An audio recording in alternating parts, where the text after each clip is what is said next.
बिस्मिल्लाहिर्रहमानिर्रहीम। गाइडलाइन के chapter number 45 की पार्ट 1 की वीडियो स्टार्ट करते हैं। सबसे पहले इंट्रोडक्टरी पैराग्राफ में वो ये बताते हैं कि जब एक इंसान समुद्र की गहराई में जाता है तो उसके ऊपर पड़ने वाला प्रेशर इंक्रीज कर जाता है। ठीक है, जब उसके ऊपर पड़ने वाला प्रेशर इंक्रीज कर जाएगा तो जाहिर सी बात है नॉर्मल प्रेशर की एयर में तो वो सांस नहीं ले सकेगा, तो इसलिए उसको हमने सिलेंडर दिया होता है, उसके अंदर हाई प्रेशर एयर होती है ताकि वो आराम से सांस ले सके।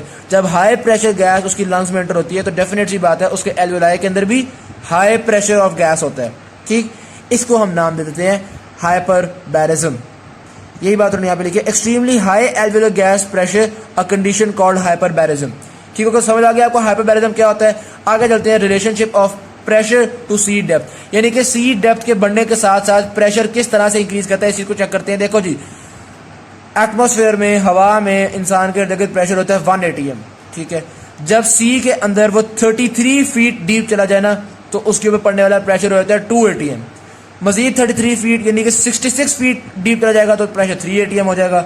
99 फीट डीप चला जाएगा तो प्रेशर 4 atm हो जाएगा। यही बात उन्होंने यहाँ पे बताई हुई है, कोई ऐसी मुश्किल चीज नहीं थी। ठीक, फिर अगला पैराग्राफ आता है, effect of sea depth on volume of gas. Boyle's law यानी कि डिस्कस कर रहे हैं यहाँ पे, आसान तरीन चीज है बॉयल्स लॉ। मैं आपको व्हाइट बोर्ड पे दिखाता हूँ बॉयल्स लॉ में होता है क्या। बेसिकली सिंपल सी बात है, एक गैस थी, उसका वॉल्यूम था 1 लीटर। ठीक है, और प्रेशर उसके ऊपर 1 kg का एक्सर्ट हो रहा था। हमने प्रेशर को इंक्रीज कर दिया तो गैस का वॉल्यूम कम हो गया, प्रेशर को मजीद इंक्रीज कर दिया, गैस का वॉल्यूम मजीद कम हो गया। यही बॉयल्स लॉ है कि जैसे जैसे प्रेशर इंक्रीज करता रहता है साथ साथ गैस का वॉल्यूम डिक्रीज करता रहता है। ठीक है, तो अभी हमने पढ़ा ना कि सी की डेप्थ में जाते हैं तो प्रेशर इंक्रीज करता है। ठीक है, तो यही चीज यहाँ पे डिस्कस हुई है कि ये आप इस डायग्राम में देख सकते हैं। ऊपर 1 लीटर गैस का वॉल्यूम था, हम सी की डेप्थ में गए, 33 फीट डेप्थ में चले गए तो ½ लीटर रह गया। 100 फीट डेप्थ में चले गए तो 1/4 लीटर रह गया। इसी तरह करते करते करते करते 233 फीट डेप्थ में चले गए तो 1/8 लीटर रह गया। जैसे जैसे प्रेशर गैस के ऊपर इंक्रीज करता जा रहा है गैस का वॉल्यूम कम होता जा रहा है। यही आपके पास बॉयल्स लॉ था, इसमें कोई ऐसी डिफिकल्ट चीज नहीं थी। ठीक है, आगे जाते हैं, effect of high partial pressure of individual gases on the body. बात ये असल में कि जब बंदा डेप्थ में जाता है और हम उसको सिलेंडर के through high pressure of gas देते हैं तो सारी बात है उसको नाइट्रोजन के भी ज़्यादा प्रेशर का सामना करना पड़ेगा, ऑक्सीजन, कार्बन डाइऑक्साइड, सारी गैसेस का ज़्यादा प्रेशर का सामना करना पड़ेगा। तो ये जो एक्सेसिव प्रेशर है ये नुकसानदेह भी होता है। तो देखते हैं इन गैसेस का क्या क्या नुकसान होता है। सबसे पहले देखते हैं नाइट्रोजन का। तो nitrogen narcosis at high nitrogen pressures. तो जैसे जैसे बंदा डीप जाता जाएगा, समुद्र में ज़्यादा गहराई पर जाता रहेगा, उसके सिलेंडर के अंदर ज़्यादा प्रेशर देना पड़ेगा और ज़्यादा प्रेशर उसकी वजह से ज़्यादा नुकसानदेह होगा। तो देखते हैं डेप्थ में क्या क्या फ़र्क पड़ता है।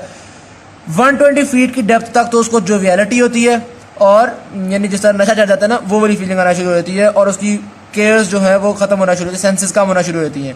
150 to 200 की डेप्थ पे जाके डाइवर जो है वो ड्राउजी फील करना शुरू कर देता है। फिर 250 की डेप्थ पे बेचारा की स्ट्रेंथ जो है वो लूज करना शुरू कर देता है, जो काम वो करने गया होता है वो काम ही नहीं हो पाता उससे, और 250 फीट से ज़्यादा डेप्थ में जाके बंदा बेचारा फारिग हो जाता है। ओवरऑल अगर देखा जाए कि नाइट्रोजन नार्कोसिस में इफेक्ट होता कैसा है, तो जिस तरह किसी बंदे ने बहुत ज़्यादा अल्कोहल पी हुई हो ना, बस जो उसके असरात होते हैं ना वो ये नाइट्रोजन के भी असरात होते हैं। तो वो यही बता रहे हैं कि अल्कोहल इंटॉक्सिकेशन जैसे इफेक्ट्स होते हैं नाइट्रोजन नार्कोसिस के। इसलिए हम कहते हैं इसको हम रैप्चर्स ऑफ द डेप्थ भी कहते हैं कि गहराई में जाके बंदे को मतलब बंदा नशेई हो जाता है, जहाज हो जाता है नाइट्रोजन नार्कोसिस की वजह से। होता बेसिकली यही है कि जब नाइट्रोजन का प्रेशर इतना इंक्रीज कर देता है हमारे ब्लड के अंदर भी नाइट्रोजन जाना शुरू हो जाती है, ये नाइट्रोजन फैट्स के अंदर डिजॉल्व होना शुरू हो जाती है। इसी तरह जो न्यूरॉन्स की मेम्ब्रेन्स हैं उनके अंदर नाइट्रोजन जाना शुरू हो जाती है और न्यूरॉन्स की एक्साइटेबिलिटी कम हो जाती है। ठीक है, तो ये हमने देखा कि नाइट्रोजन के एक्सेस ज़्यादा प्रेशर की वजह से क्या फ़र्क पड़ता है। ठीक, नेक्स्ट हम देख रहे हैं oxygen toxicity at high pressures के, ऑक्सीजन के ज़्यादा प्रेशर की वजह से क्या फ़र्क पड़ रहा है।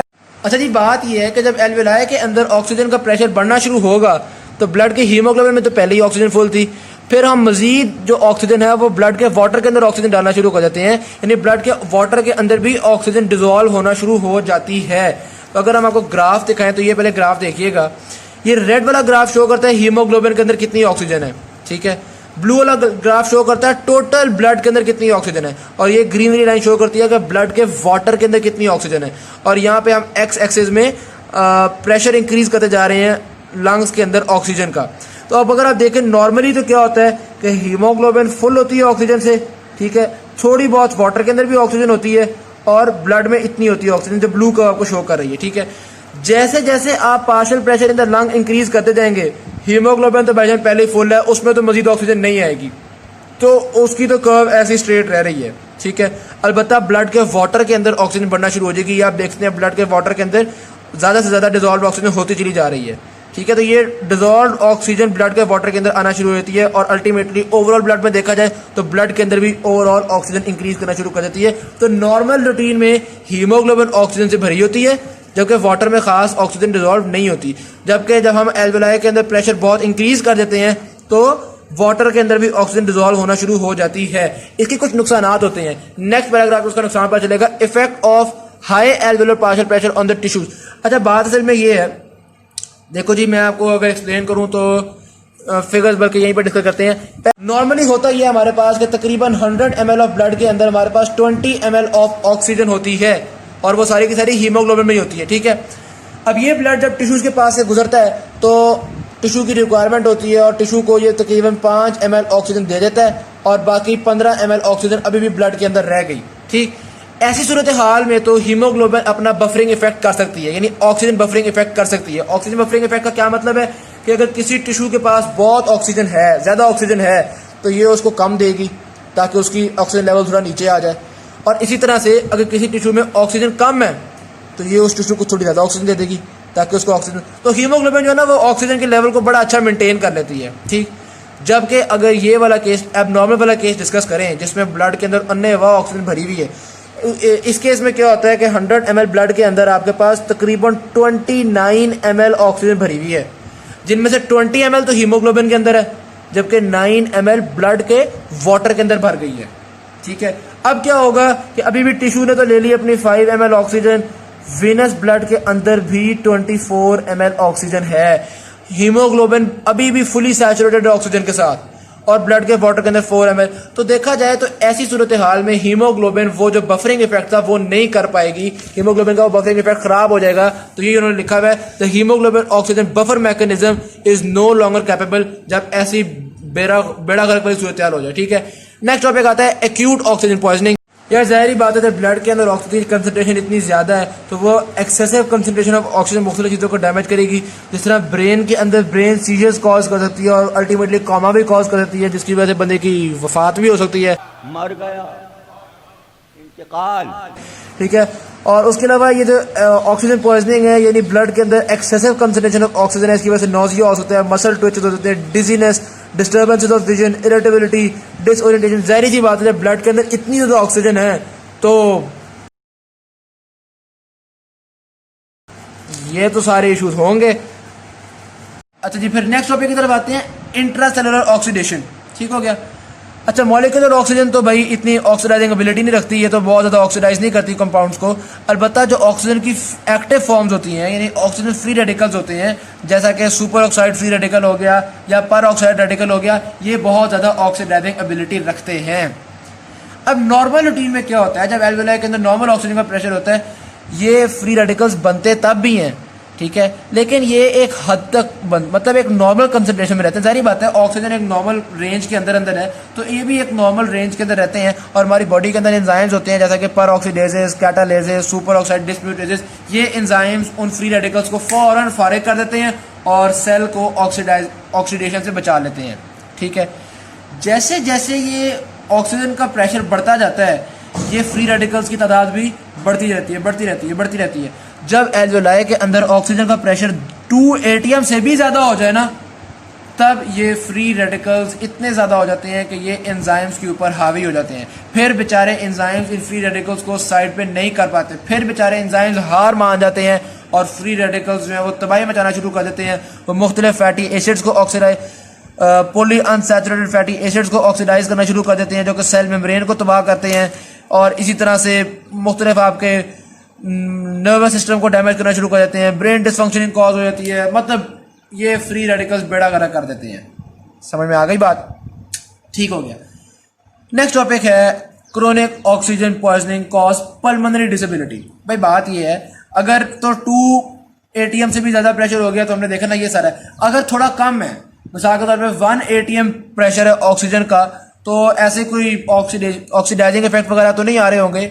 लेकिन बहरहाल अगर ज़्यादा देर के लिए ऑक्सीजन का प्रेशर ज़्यादा रहा तो लंग्स के अंदर मुख्तलिफ इशूज आना शुरू हो जाएंगे। वो बता रहे हैं कि 12 आवर्स तक अगर 1 एटमॉस्फेरिक ऑक्सीजन प्रेशर रहा तो आपके पास लंग पैसेजवेज की कंजेशन स्टार्ट हो जाती है, पल्मोनरी एडिमा, लंग्स के अंदर एडिमा स्टार्ट हो जाता है, एटेलेक्टासिस स्टार्ट हो जाते हैं और मुख्तलिफ चीज़ें। ये क्यों हो रही हैं? क्योंकि ये जो इतनी ज़्यादा ऑक्सीजन है ना, ये एयर पैसेज वे की लाइनिंग को डैमेज करना शुरू कर देता है। जो ब्रोंकाई और एल्वियोलाई वगैरह की लाइनिंग है ना, उनकी ऑक्सीडेशन कर देता है, उनको थोड़ा डैमेज करना शुरू कर देता है, तो वो बेचारे थोड़े से ख़राब हो जाते हैं, जिसकी वजह से आपके लंग्स के अंदर ये मुख्तलिफ तरह के इशूज़ आना शुरू हो जाते हैं। तो यहाँ तक हमारी ऑक्सीजन पॉइजनिंग कंप्लीट हुई या एक्सेसिव ऑक्सीजन का काम कंप्लीट हुआ।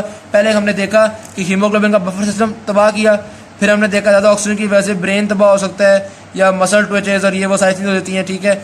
फिर हमने देखा कि ऑक्सीजन फ्री रेडिकल जब बहुत ज़्यादा हो जाए तो वो हमारे सेल्स के अंदर ऑक्सीडेशन स्टार्ट कर देते हैं, ऑक्सीडाइजिंग इफेक्ट रखते हैं, और अल्टीमेटली एंड में हमने ये देखा कि प्रेशर जब काफ़ी देर के लिए ज़्यादा रहता है तो हमारे एयर पैसेजवे की लाइनिंग ख़राब होना शुरू होती है, जिसकी वजह से लंग्स के अंदर मुख्तलिफ इशूज़ आना शुरू हो जाते हैं। तो नाइट्रोजन की भी एक्सेस को डिस्कस कर लिया, ऑक्सीजन की भी एक्सेस को डिस्कस कर लिया।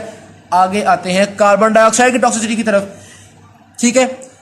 तो carbon dioxide toxicity at great depths in the सी।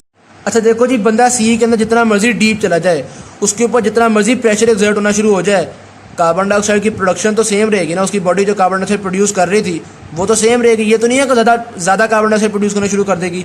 तो इसलिए अगर आपका डाइविंग गियर यानी डाइविंग अपरेटस वगैरह, सिलेंडर सारा कुछ ठीक है, तो कार्बन डाइऑक्साइड के प्रेशर का कोई इशू नहीं आता।